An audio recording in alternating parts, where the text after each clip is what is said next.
ரசூல் ஸல்லல்லாஹு அலைஹி வஸல்லம் அவர்கள் பிறப்பதற்கு ஒரு ஆண்டு முன்பு கிபி 570ஆம் ஆண்டு யமன் நாட்டின் ஆளுநராக அப்ரஹா என்ற கிறிஸ்தவ அரசன் இருந்தான்.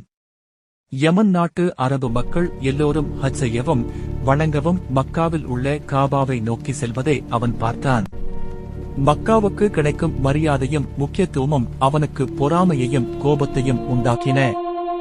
மக்காவை விட யமனை பெரிய மத மையமாக மாற்ற வேண்டும் என்று நினைத்த கிறிஸ்தவ அரசன் அப்ரஹா சனா நகரில் அல்குல்லேஸ் என்ற மிகப்பெரிய அழகான தேவாலயத்தை கட்டினான். இனி மக்கள் மக்காவுக்கு போக வேண்டாம், இங்கேயே வரவேண்டும் என்று அவன் அறிவித்தான். ஆனால் யமன் நாட்டு அரபு மக்கள் அவனை பொருட்படுத்தவில்லை. அவர்கள் வழக்கம் போல காபாவுக்கே சென்றார்கள்.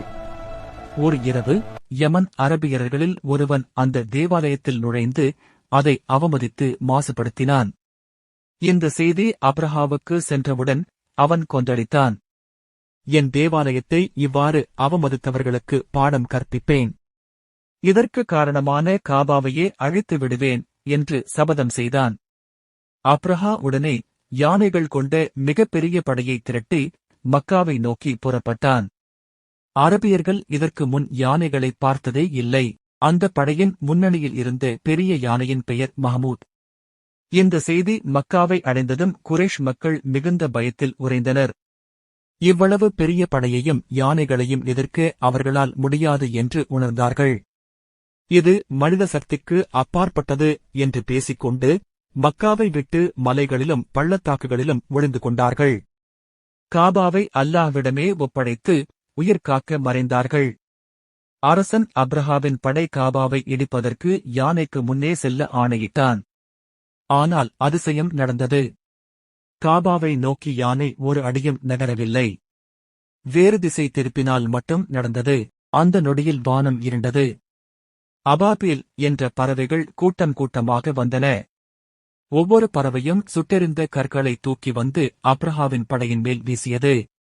அந்த கற்கள் விழுந்தவர்களின் உடல்கள் சிதறி அவர்கள் மெல்லப்பட்ட வைக்கோல் போல ஆனார்கள். அப்ரஹாவின் பெரும் படை அழிந்தது. அப்ரஹா கடுமையாக காயமடைந்து அவமானத்துடன் யமன் நாட்டிற்கு சென்று மோசமான மரணம் அடைந்தான். காபாவை அல்லாஹ்வே பாதுகாத்தான். இந்த சம்பவம் மனித சக்தி எவ்வளவு பெரியதாக இருந்தாலும் அல்லாஹ்வின் சக்திக்கு முன் அது ஒன்றுமில்லை என்பதை உலகிற்கு நினைவூட்டும் ஒரு நிரந்தர பாடமாக அமைந்தது இந்த நிகழ்வு. திருக்குரானின் சூரா அல்-ஃபிலில் சொல்லப்பட்டுள்ளது. மேலும் அவர்கள் மீது பறவைகளை கூட்டங்கூட்டமாக தொடர்ந்தவையாக அவன் அனுப்பி வைத்தான்.